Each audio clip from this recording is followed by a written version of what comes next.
கத்திரிக்காய், அது பச்சை கத்திரிக்காய்ங்க. 3 கத்திரிக்காய் பாருங்கள். கொஞ்சம் உப்பு, இதில் கொஞ்சம் மிளகாத்தூளும் கரம் மசாலாவும் சில்லி தூளும் சேர்த்து மிக்ஸ் பண்ணி வச்சுருக்குறேங்க. இந்த இவ்வளவு தாங்க. பாருங்கள், நீங்கள் எவ்வளோ சிம்பிளாக இருக்குது.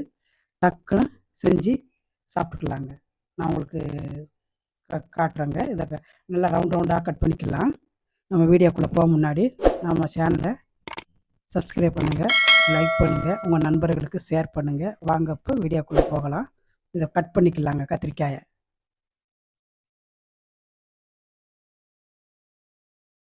இந்த மாதிரி வெட்டிக்கோங்க. இந்த மாதிரி வெட்டிக்கோங்க. கத்திரிக்காவை ஒவ்வொரு கத்திரிக்காய் கூட வெட்டிக்கலாங்க. ஏன்னா கருத்து போகும். அதனால் ஒவ்வொரு கத்திரிக்காவாக கூட வெட்டிக்கலாம். லைட்டாக தாங்க எண்ணெய். இந்த கத்திரிக்காய் சீக்கிரம் வெந்துடும்.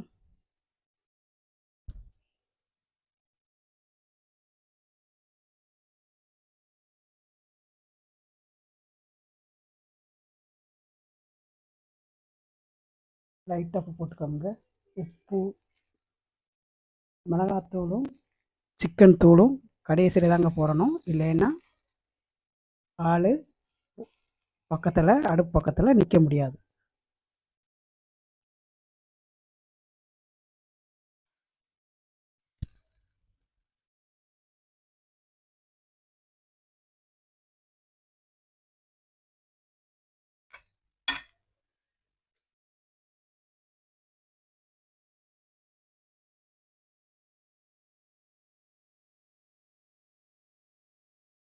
உப்பு போட்டு 2 பக்கமும் லைட்டாக போட்டு இந்த பக்கம் திருப்பிட்டு அடுத்து இந்த ஒரு பக்கம் இங்கே எடுத்துக்கலாம். பாருங்கள், இந்த அளவில் போதும். சரிங்களா? எவ்வளோ தேவையோ இப்படி போட்டு எடுத்துக்கோங்க. சரிங்களா? உப்புங்க,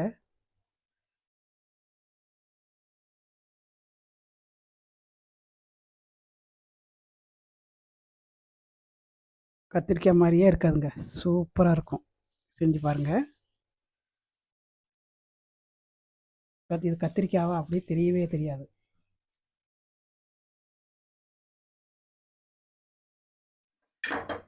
எடுத்துக்கலாங்க. இவ்வளோதாங்க. இந்த மாதிரி போட்டு எடுத்துக்கோங்க. சரிங்களா? பார்க்கலாங்க. ரெடி ஆயிடுச்சுங்க. பார்த்தீங்களா? ஆல்ரெடி கொஞ்சம் உப்பு போட்டாங்க. அதனால் கொஞ்சோண்டு மிளகா பொடிங்க கொஞ்சமாக தூவிட்டு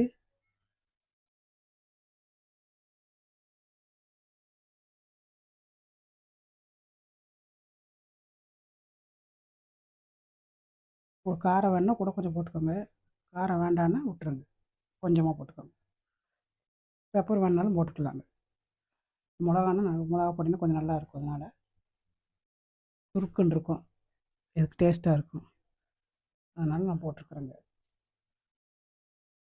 ரெடி ஆயிடுச்சுங்க. அடுத்து எடுத்து வைக்கலாம். ரெடி ஆயிடுச்சுங்க. கத்திரிக்காய் இப்படியும் செய்யலாங்க. செஞ்சு சாப்பிட்லாம். செஞ்சு ட்ரை பண்ணி பாருங்கள். சரிங்களா? அனைவருக்கும் மீண்டும் சொல்வது அதுதான்.